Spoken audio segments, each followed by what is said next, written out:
Thanks a lot, Terry. I've been looking forward to meeting you all. Terry had mentioned, but I was the Indiana DNR director for several years, and after I retired from state government, spent 4 years as the executive director of the Indiana Wildlife Federation. So I've put on a lot of annual meetings, but we only have about 65 conservation clubs active in our group down in Indiana. So I wanted to meet you guys, the voice of anglers and hunters in Ontario, to get further inspiration to keep working on organizing conservation projects. So I'm happy to be here, and most of all, I'm glad that we're going to have a wild game feast tonight. Second, I want to thank each of you for your commitment to conservation. What you bring to this organization is incredibly important in the long term for Ontario and for all of us in the Great Lakes. So thank you very much for what you've done and what you're going to help us continue to do. As Dave Ulrich said, we're still early in this fight. This is going to be a long fight with the Asian carp. There's no silver bullet, but with everyone's commitment, which I think we have an amazing bipartisan and fairly complete commitment from the states, federal government, Canadians included, that this is a high priority and that it must be dealt with.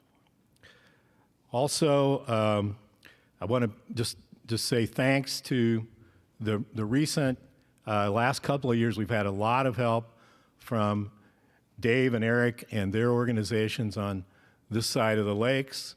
They're going to fill you in on the things that they've done to complement what we started a few years earlier, and I'm going to run through a lot of information on the projects that we've been doing. But it is a team, and as Charlie Woolley often says, there's no daylight between us. We are connected. We are working as a cohesive, coordinated effort to make sure we don't slip up and have Asian carp to deal with later. And also I want to mention that we have invited Quebec to join. We hope to hear from them very soon, but we're looking forward to them being a full partner also. This coordinating committee has been working about 5 years now. The other good thing that happened timing-wise was that in this Obama administration's first year, we did establish the Great Lakes Restoration Initiative, and that has been the source of funding for this range of carp projects I'm going to talk about. Certainly wouldn't have been possible without that. It is certainly the center of so many improvement projects that we're doing across the Great Lakes states.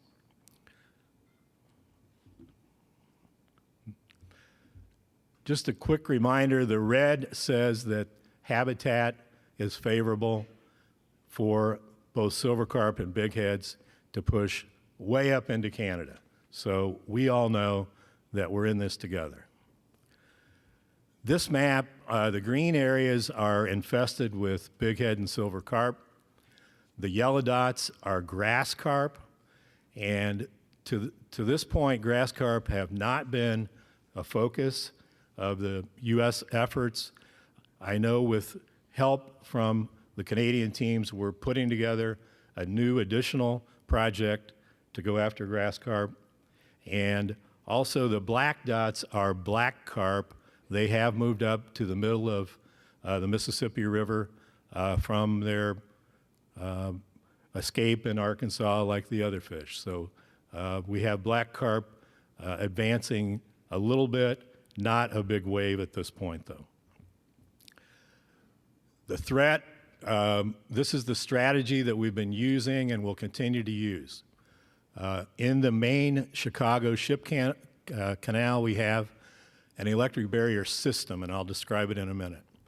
Also extensive monitoring, and in the early days of this fight, we were using rotenone as a direct response. We thought we had live fish in the Chicago ship canal, and we were bombing the canal with rotenone doing fish kills. Haven't had to do that the last 3 years, and we don't think we have fish above the barrier. The other effort is the research side, mostly led by U.S. Geological Survey, and they have a number of control technologies, which I'll describe. Then the Corps of Engineers has taken on the long-term picture, how to rework the Chicago navigation system, the Chicago drainage system, to come up with a way to stop invasive species. This is just a quick list, and I won't go through all the groups, but you can see that the federal agencies are deeply committed. All Great Lakes states, Department of Natural Resources are active participants, and this is the team plus the Chicago entities that are directly involved. A few highlights of where we are in this. There are no Asian carp established in the Chicago Ship Canal or in the Great Lakes. We have determined that the Chicago Area Waterway, we call it the Goss, is the only high-risk pathway. We've looked at all the other connections. And we've developed a lot of new nets and gears and techniques for going after fish, which Illinois DNR is leading the charge on that. Glimmerous report was completed January. We're in a discussion period right now, and as Dave Ulrich said, it's going to be decision time soon. Where do we go? What do we invest in? Also, continue to work with DNA as an early warning around the Great Lakes and make sure that we don't have carp out there. We're being very careful with that effort. And harvesting carp south of the barrier in the Illinois River is another key part of the strategy. Up on the top right is Lake Michigan. If you come inland, about 30 miles, the electric barrier system is in the Ship Canal, and then this connects on down to the Illinois River. So basically, Chicago drains down to the Mississippi through these different segments. The distance to the reproducing carp population from Lake Michigan is still about 60 miles. We're watching them very closely. Certainly, we do have a very large population, 60% or more of the fish mass in the Illinois River on downstream are Asian carp. In Chicago, there are 5 connections out to the lake. So water actually does come in. There is some diversion from the lake into these connections. It flows south to the Mississippi, and as Mr. Ulrich described, that's what complicates it. We've got so many different connections that we have to deal with. The first area here is out on the lake side of the barrier. We've put a lot of effort in there the past 4 years with fish sampling, DNA testing, commercial netting, no live fish. We continue to get some positives for DNA, but we're not finding any fish in there. In the next segment, in the next 30, 40 miles and 3 or 4 lock and dam pools, we don't have a big carp population, but there are a few. So the monitoring and the effort to remove is going to shift south of the electric barrier starting in just a couple of weeks up there. And we're going to see if we can clean out that area even more for that 60, 70 miles south of the electric barrier to really reduce the chance that we're going to have carp go through the electric barrier. And then further down, we'll continue with the commercial fishing and put them on a much more intensive effort, pool by pool, south of this, down to the Starved Rock area. Starved Rock State Park would be the end of the effort where we're subsidizing the commercial fishing, but certainly they've taken out over 1,000 tons in the past 3 years, and we're going to keep them fishing. This is not my slide, and I forget how many clicks it takes. I already mentioned that, but just this last year there were 38,000 silver carp and about 11,000 big heads, plus a couple of hundred grass carp, pulled out of those 3 pools that I just mentioned are the new area that we're going to really try to take the population as low as possible. So this is part of our strategy. See if we can take that population down. The fish counts and the size of the carp that we're taking show some good signs. The largest fish are not there. The first few years of this heavy commercial fishing, we were mostly getting 15-pounders, 12-pounders, a lot of big fish. But this past year, that's moved to a much smaller size, less than 10 pounds as the average big head, which are the big fish. And that means they had to go to smaller gill nets, which is good news. So we're making some progress. We're going to push that harder in the next couple of years. Around the Great Lakes, fish sampling has been looking at the areas where the risk assessments indicated that the conditions are most likely to support Asian carp if they get in the lake.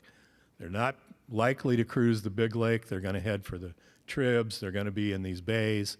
They're going to be in the areas that have the ideal conditions. So these are the 20-plus target areas that are being most closely monitored from the U.S. Fish and Wildlife side. Eric's got a different map, I think.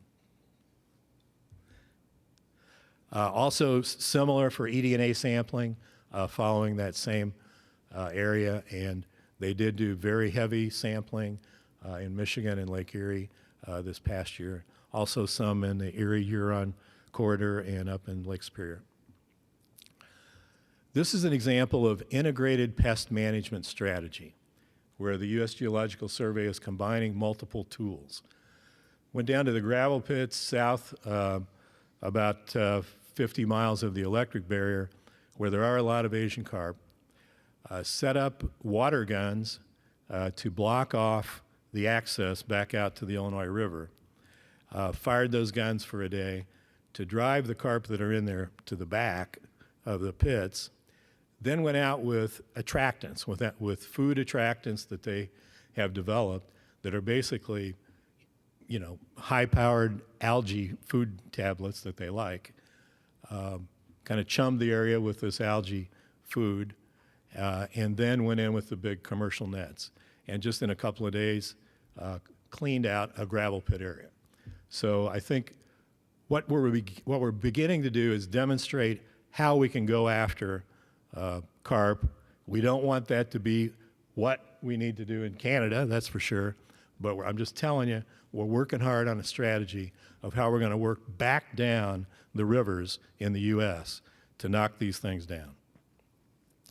In addition, microparticles with antimycin are most likely the toxin that we're going to use in that integrated pest management. So again, in a confined area or in a particular area where we need to go get the carp, these tiny food particles only dissolve in the digestive system of big heads and silver carp. Any other fish that eat them, they pass right through. So it's Asian carp specific. We've tested them in ponds and still water areas, backwater areas, and they are working very well. Moving water is a bigger challenge, but that's the testing that's going to be done this coming year on how to go into a river situation and see if we can make these work. Going to skip those. Chicago waterway is complicated because it is a working navigation system. Barge traffic does move 9 months a year. A lot of raw materials, also steel and finished products from my home state, Indiana, back down through the Chicago waterway and out to the rest of the U.S. And that is part of the reason that this is complicated. To say that we're going to separate and not come up with a way to work with all of those businesses, industries that depend on those goods moving is not an easy sell. So as Dave said, this is going to have to be negotiated, it's going to have to be worked on, And it's not just something that we can say, we're going to stop this business. It's not going to work. That would be a lawsuit, and we'd be stuck for years. So that's why this is going to be a negotiation to come up with something that accommodates transportation. We're not sure what that's going to be, so we've got a lot of work to do yet. But also, it's Chicago's wastewater and stormwater system all flows to the Mississippi. It does not go in Lake Michigan. So again, if you put barriers anywhere away from the lake and you start sending water into the lake, Chicago will have to treat water that is not being treated now to Great Lakes standards. And that's going to be very expensive. And they're going to say we need to be compensated. We need help. So that's how the numbers went up into the billions. If you're wondering, how did we get to 5 billion or 10 billion? It's completely rebuilding Chicago's infrastructure for wastewater and stormwater treatment if we do the full separation thing. And the trickiest thing is flood. Flooding basements is already a problem in much of the Chicago region. They built the city on a wetland, and there's nowhere for water to go. And so once again, it takes a lot of extra effort to capture the combined sewers, to treat those, and to get them up to either Lake Michigan standards or to the standards that we need to reach if we're going to put it into the rivers and send it south. So that's why this is going to take 10 years or more, and that's why it's going to take billions of dollars. Now, I'm just now getting to the Corps of Engineers report, but I wanted to give you the rest of the background before we focused on it. This report is about a 5 or 10% design-based study. So for engineers or anybody that understands water projects, that means any of these concepts still need a lot more development before they can be determined to be feasible. That's typically 30 to 40 or 50% design. So, but the question is, which ones should we invest in and which are most likely to succeed? Also, what are all the things we can do in the meantime, in the interim, to make sure that we are reducing the risk as much as possible for Asian carp coming your way? These technologies were presented in the report, so I'm going to spend a little time on it. On the right-hand side, just to think about what are the different types of aquatic nuisance species. They're swimming, they're floating, or they're hitchhikers. They're sticking to hulls of recreational boats or barges and moving through the Chicago waterway. So the physical barrier is actually the simplest by far. That's not hard to design. We can figure out where to put them to have the least impact on flooding, but we still have to deal with all the other water challenges in the Chicago region. So the Corps has come up with a series of technologies that could be employed, not one at a time, but in tandem, in conjunction with a technology approach to stopping invasive species transfer. The first of those on the left is a new kind of lock. So the Corps of Engineers is not often this creative. I salute them for suggesting that they could design a lock that would help us stop invasive species. So I think we're making progress there. Now, what all species can we capture with that lock? The technology they have presented so far is just a giant flush to basically put clean water with no invasive species into the lock while the boats are in the lock, flush it completely out, and that would eliminate the connection. If we can get rid of all the other connections, just have lock connections, a lock cleaning system is what they have suggested. Needs a lot of work, might be the one that can continue transportation, and can give us an invasive species barrier. A treatment plant with that would need to take out as many species as possible, so they've suggested screens, possibly sand filters, UV treatment, like we do have many water treatment systems using ultraviolet treatment to get rid of microorganisms and so forth. And they think for swimmers and for fish, we still need to perfect the electric barrier system.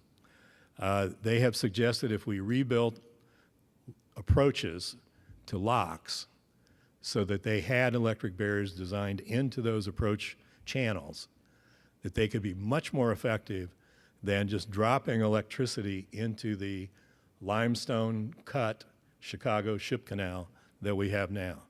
We have electrodes that are trying to create electric fields in several hundred feet of water. This would be designed to be just as wide as it had to be for a barge to pass through. And working with the barge industry, making sure that this is going to be effective, that we don't still have problems with fish getting trapped between barges or getting sucked in to the barrier system with barges. So again, the Corps has said, if we design the barrier correctly, they believe they can get a much higher likelihood of success for blocking all fish passage with an electric field. And I'm sure we're going to have questions about that. We'll come back to this later. In addition to these technologies, they suggest we do everything we can think of, and they're calling it non-structural alternatives. So that would be really intense efforts to clean all boats. That would be really significant efforts to go after plant species, if we could eradicate them around the Great Lakes before they made their way to Chicago to escape the Great Lakes. To do whatever we can downstream with the bighead and silver carp population so they don't keep coming at the Chicago Ship Canal. All of those things, the Corps strongly recommends we pursue them. And that is beginning a much more intensive effort led by the Fish and Wildlife Service, working with each of the states. We're going to try to do this. We're going to try to come up with a whole range of things to give us more protection, more risk reduction in the short term. Here's the list of 8 different comparisons, and I'm not going to go through each one because I think Dave did a pretty good job of explaining how the separation principles work. If you can just visualize, for the ones that say technology, think new style lock, treatment plant, electric barrier.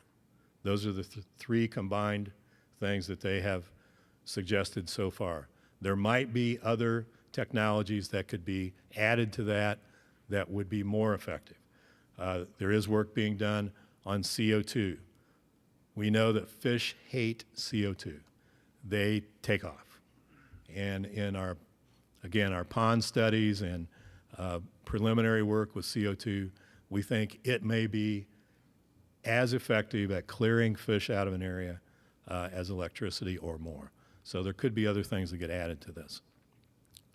And with those technologies, there's 2 different concepts. You put them in the middle of the Chicago Ship Canal system, or you put them at each end. So that would be closer to the lake and farther downstream, and you create a buffer zone in between that hopefully is nuisance species free in the middle, where we can keep our eyes open, monitor, test that they're not getting through. So that's really the other side of the proposals that you haven't heard about before. We had 12 public meetings in the month of January, all around the Great Lakes, plus St. Louis, New Orleans. Got a lot of feedback from the public. Comments are still being taken through the end of this month on the Corps of Engineers website. I went to all but one of those, and I'll tell you what we heard from everyone. That, yeah, there's 13 or 14 species of concern, but bighead and silver carp really are what about 98% of the people are concerned about. And they want us to make sure we don't, lose sight of the main project, which is Asian carp, while we're creating all these other technologies to stop everything. Second, physical separation has a lot of support as the most effective solution, if we can figure out how to do it. That's what the vast majority of people would like to see us do. The navigation interests continue to talk about, how separation would be so disruptive, and so far no one's put together an alternative plan. If all of those businesses would, be assisted, that would be pretty expensive too. I have no idea what the price tag would be, but we're talking about a lot of high volume shippers using that shipping canal. And the 25-year time frame is totally unacceptable to everybody. I mean, even the Corps of Engineers felt bad saying it's going to take that long, but they couldn't see how we could work through it much faster if we completely rebuild Chicago's treatment systems and infrastructure. Everyone wants to see immediate action, additional things to stop carp south of Chicago, keep them out of the ship canal. No question, unanimous. Barge owners, everybody say, let's work on it. And there are questions about who's responsible for all this mitigation. Does that all have to be funded? Do all these things that would have to be done be funded from this effort, or should there be some other infrastructure fund to help, or is there another way to do it? Or is there some kind of an assessment for all the people around the Great Lakes to contribute? Is it possible to have some kind of a contribution from other areas outside of Chicago? And there are a lot of questions about some of the assumptions in the report. The Corps' estimates are all based on a 500-year storm event. I think everybody knows that 100-year events have been occurring. In fact, Chicago's had 3 in 10 years on their old 100-year flood maps that they've had to live through already in the last few years. So it may not be 500, but it's got to be way more than the 100-year flood level that everything's designed for. That's yet to be negotiated, I think. And also, well, I already mentioned this, but are there other entities that need to be brought into this?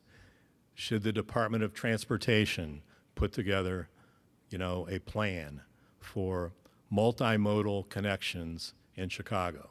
They're doing some work with truck and rail connections now. Water is not part of the current plan, so that's a question. There's a lot of focus going downriver. So the lock and dam just south of the electric barrier is called Lockport. And then if you go another 7 miles down, you're at Brandon Road Lock and Dam. And the Corps report recommends that if we're going to do a southern technology barrier system, that we go to Brandon Road and develop it. This is a little hard to see, but if you can kind of imagine that it's the Chicago Ship Canal coming from upper right to left, so the water's flowing south to the Illinois River and the Mississippi. That area to the middle right is the dam, which is about 25 feet high.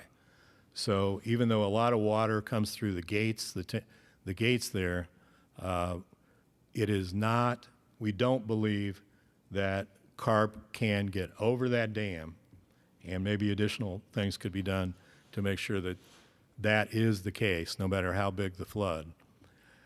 So that means that we're down to just the lock chamber as being the connection between the two basins.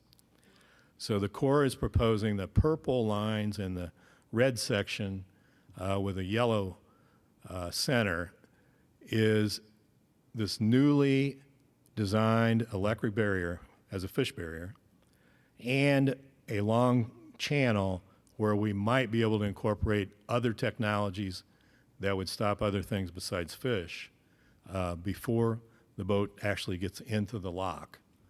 So this would be a retrofit, or we might have to rebuild the whole lock, or it might just be a retrofit to add this approach channel to the lock and give us a barrier.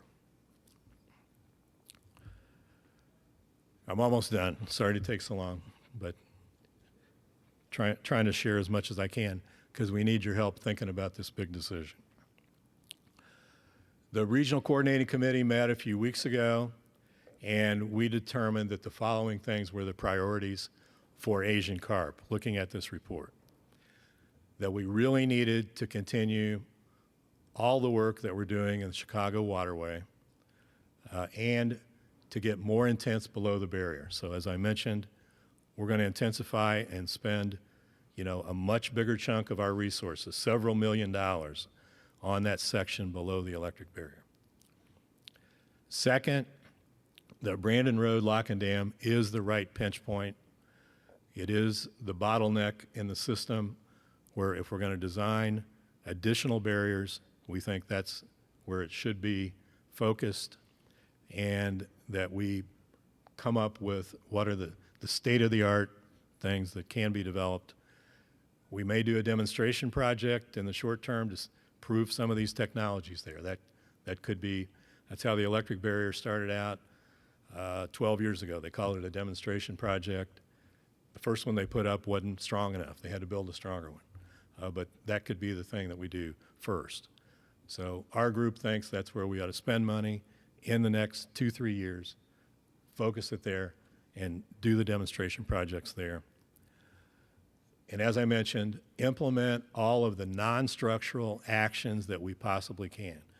So that means getting, our fish chiefs together, our rule makers together, and thinking about, have we done everything we can with guides for boaters and other things to make sure these species don't get to the Chicago Ship Canal, wherever they are, either around the Great Lakes now or south of Chicago.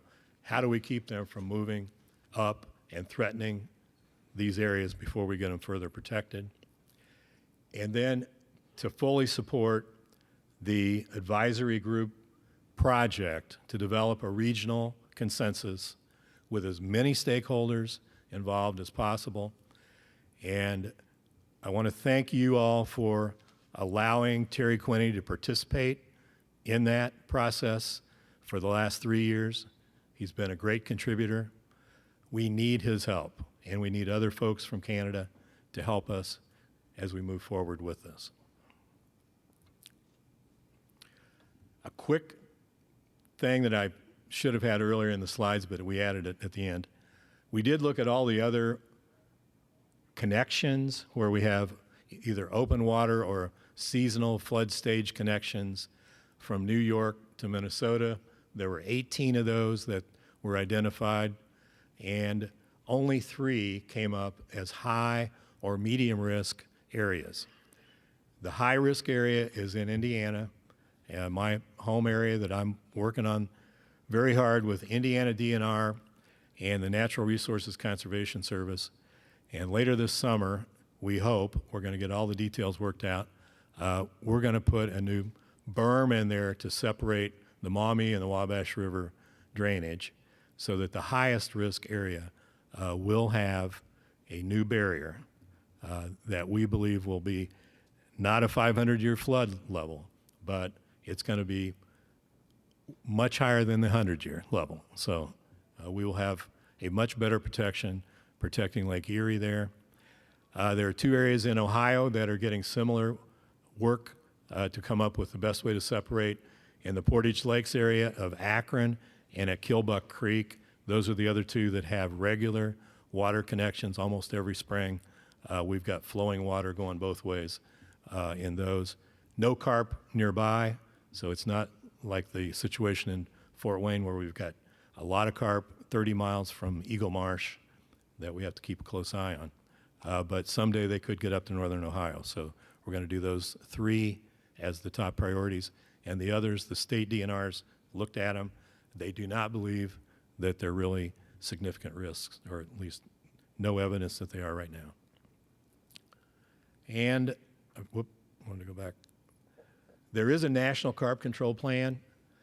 In 2007, all the Mississippi Basin states, includes the Missouri River, the Ohio River, all worked on identifying ways that they could begin to slow down the advancement of Asian carp. That never got funded. It has so far only a few $100,000 in the federal budget to work on those river fish projects.